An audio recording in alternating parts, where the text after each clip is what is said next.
actually. So what about the house that she built for herself? Oh, that was the house. That was the house that she lived in before moving to Colorado. That house is in Carolina. So the house she built for herself is not the house she lived in with her kids, with her husband and kids. No, Did she sell it? That's. I don't know what happened with that house. But I'm just saying the one they were living in Colorado in a different house. The house that she built for herself is a house she lived in a few years before she met Chris. And then she left that house and go live.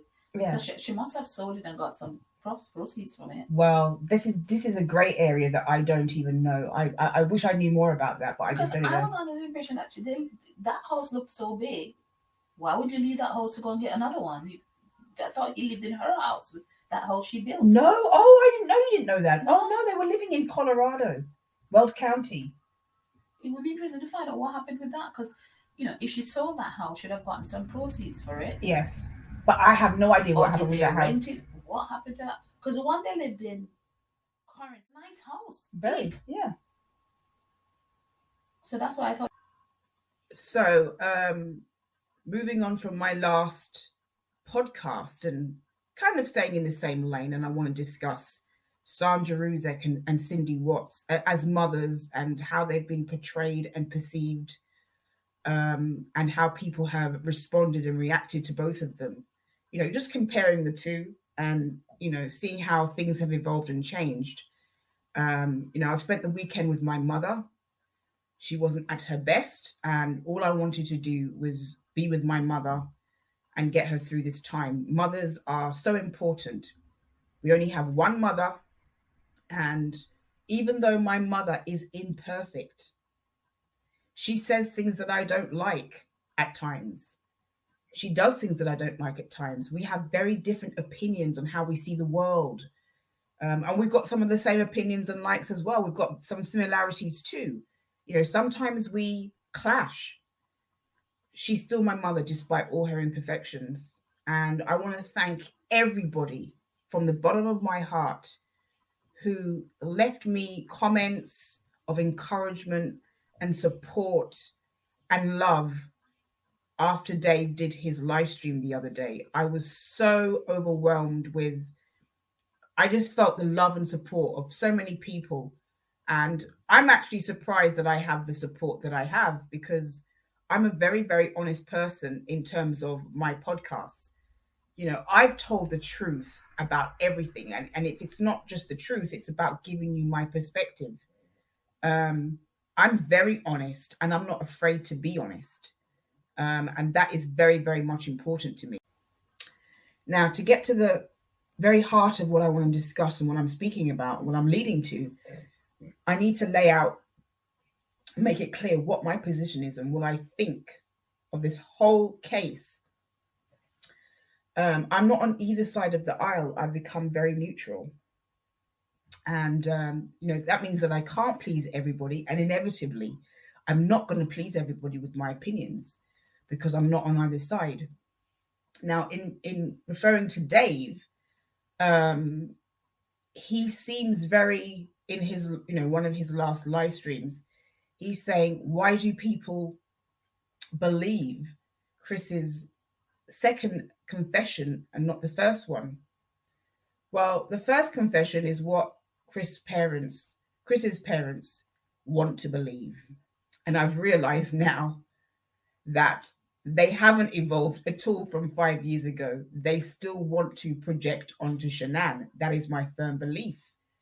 And if Dave wants to give them a platform to do so, that is his choice. But he seemed very irritated that people don't believe Chris's first confession. Well, or he implied that people don't believe that confession, but they believe the second one. Well, people can believe what they want, and I'm sure that a lot of Dave's subs believe the first confession. If you want to believe the first confession, that is anyone's right to believe that. I don't believe that. But if somebody came to me and said, and some people have come to me and said they believe the first confession, somebody came to me and said they believe the first confession, that's their right. That's their choice. At the end of the day, it ain't going to make a difference. Nothing will change with regard to Chris. He's still going to be where he is. So it's not going to change the course of anyone's life if you believe the first confession. So it doesn't even matter what people believe now. And I'm going to tell you what I believe. I believe that he acted alone, and I believe that it was pre-planned. And if he indeed, and I've heard this many times, that if he indeed did write that letter saying, if something happens to me, look at Shanann. If he indeed did write that letter, then that will make me believe, that only strengthens my belief that it was pre-planned. I believe that Chris was voiceless in his marriage because of the type of personality that he has. He has a dependent personality, which means he's not able to express himself, or he doesn't feel comfortable doing so. He's not able to be assertive in a relationship. Me and my mum were talking about this weekend, and I'm going to let you listen to some clips of our conversation. He's not able to be assertive. He's not able to man up. And that's why he's been stringing his parents along with all these different versions of the story. And an innocent person wouldn't do that. An innocent person wouldn't have various storylines to tell their parents. Okay, you see this with other cases. Jodi Arias, Scott Peterson, they have different versions of what, they have many different versions of the story. Chris has never stuck to one narrative. So I believe that he did it alone. Could Nicole have been part of it? Very possible, but there's no proof. Do I believe that she was the catalyst? Absolutely. I think if he hadn't met Nicole, this may never, ever have happened. And I think that instead of manning up and telling Shanann that he didn't want to be there anymore, that he didn't want to be in the relationship, he did what he did. That was easier for him than actually telling his parents, look, I want to get out of this. Can you help me? Which would have been the better route. But he wasn't man enough. He wasn't assertive enough. He'd rather do that, collect insurance money, and get on with his life, because that's simply easier. He thought that was easier. And that has a lot to do with emotional immaturity as well, apart from just being straight up E. But anyway, I believe he acted alone. I believe he thought about it for some time and came to one conclusion about how he was going to do it. I believe that he remembers every single thing he did. All this stuff about him not remembering what he did and having selective amnesia is just a way that he strings his parents along. I don't believe for 1 second he forgot anything. I believe that he has all of his faculties. I believe that he knew exactly what he was doing. I believe the fact that his family were found at his work site points to him and only him. I don't believe any co-worker had any motive whatsoever, and I don't think there's any proof. And no one is responsible for where Chris is but himself. And his parents need to understand that, but they never will, because they're not able. Just like Chris is not able to speak up for himself. He wasn't able to do that in his marriage. He wasn't able to be assertive. He wasn't able to speak up for himself. He was voiceless in that marriage. He let Shanann wear the trousers, rule the roost. And at the end, he resented her because of that. But it's not her fault. He should have been man enough to speak up for himself. He wasn't able to do that. And he wasn't able to do that, and his parents aren't able to hold him accountable either, because they refuse to see him for what he is. They only want to see the perfect son that they raised. Hugely immature as well. Not a real man. Not. When you say he's not a real man. Not man up. Doesn't have a man up. Not just wispy, wimpy. Doggy follower. Like he was. Come do the dishes. He was a lap dog. Yeah, lap dog. Take the kids. But just because somebody fits into being a lap dog, don't mean that they want that for themselves. They're just not assertive enough to say, "Look, I don't want this." He wasn't assertive. That's not her fault. That's not her fault. That's not her fault at all. People tell you this. A a person will always remember, sometimes not necessarily what somebody said to them. So that's just my mum basically reiterating my point that Chris Watts was a very passive personality. Shanann had the power in that relationship, that he was very, introverted, was not assertive. And basically that's what we were discussing in that clip. So I'm not going to let Shanann off the hook at all because, I've been labeled a shiner and I've been, people have said that I just think Shanann was perfect and wonderful. And I've repeatedly said that's not the case. And my mother has said, she understands why Chris wanted out of that relationship. And when you study the relationship and you study the power imbalance, I can see why as well. Shanann was a very dominant personality. And I can imagine for somebody like Chris, that would have been overwhelming to live with that kind of personality every day. If Chris got home and Shanann said, do the dishes, clean the house, fix the kids' dinner, read them a bedtime story, I can almost guarantee that because of his dependent personality, that he would have done anything she asked and anything she said. And that would have been okay for some time, but after a while, that would become, I would definitely say, overwhelming for somebody, particularly for somebody like Chris. But he allowed her to be dominant because he was not assertive. So we can't necessarily project onto Shanann because he basically allowed her to be very dominant over him.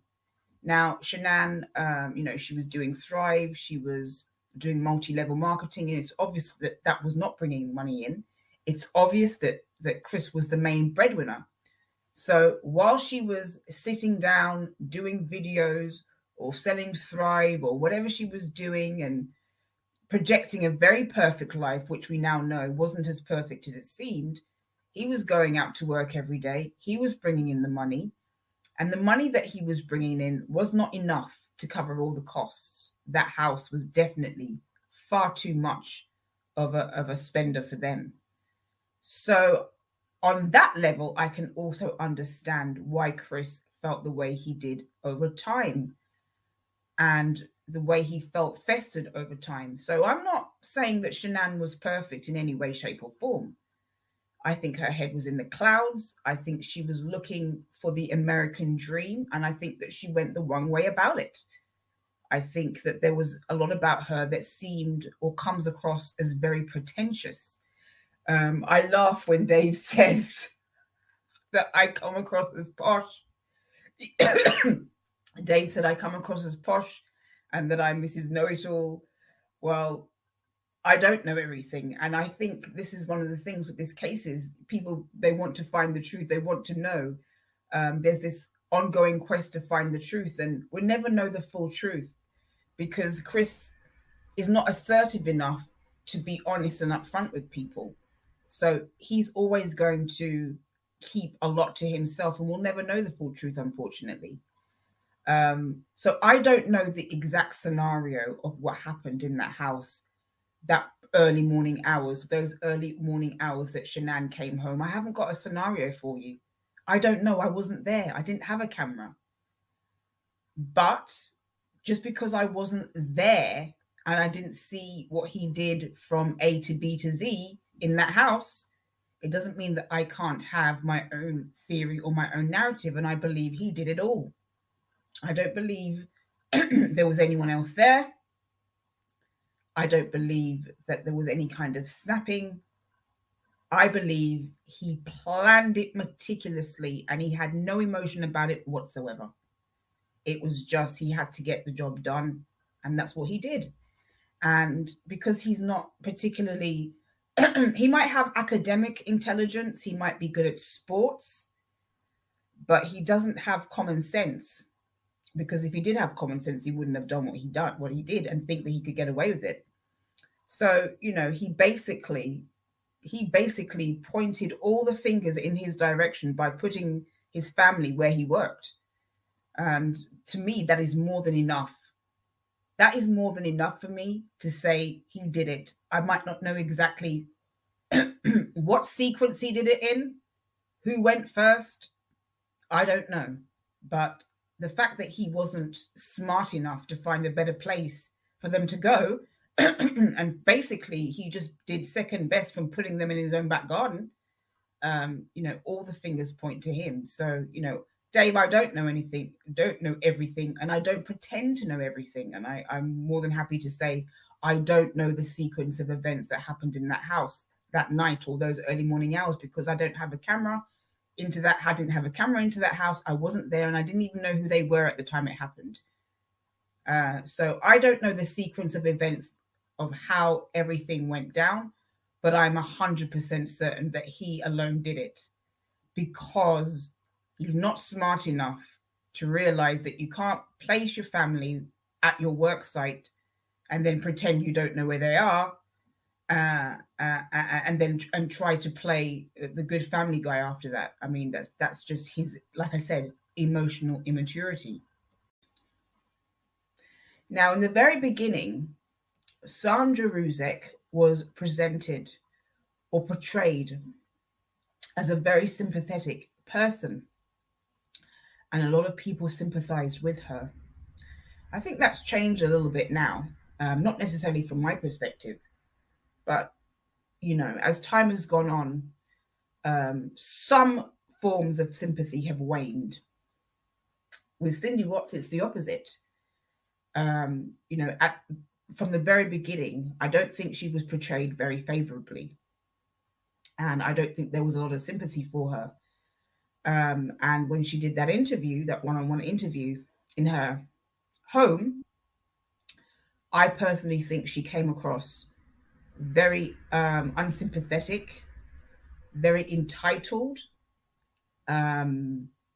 ignorant, and I think there are things that she could have said better or differently. We can't change it now. What's done is done. That interview's out there, and that interview has about over 1 million views, and the comments underneath that video, well, let's just say, to put it mildly, they aren't very favorable towards Cindy Watts.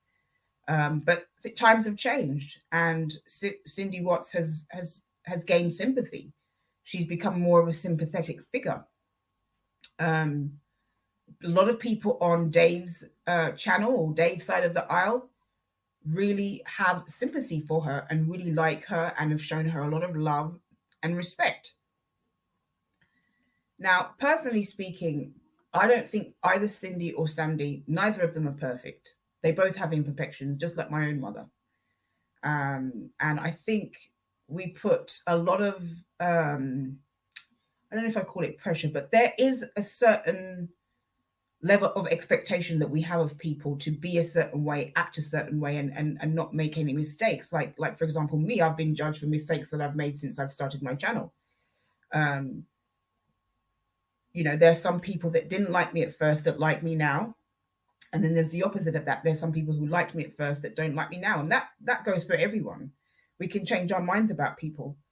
Personally speaking, I think Sandra, the mistakes that she's made is coming across as if she's pious, holier than thou, and is more in tune with the Holy Spirit than everybody else. She has that kind of spiritual, narcissistic arrogance that a lot of people don't like and have turned some people off. Now, I think a lot of that has to do with the fact of what happened. That's my personal feeling.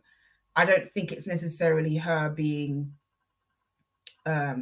thinking that she's better than anybody else. I think that since what happened, she has held on to God a little bit tighter, and that may make her seem that she's coming across as if she's holier than thou and more pious than you. And the things that she said has had that kind of tone to it. But I don't judge her completely on that, because I know what she's been through, and I know that she wants something to hold on to. Let me just pause here, get my thoughts together.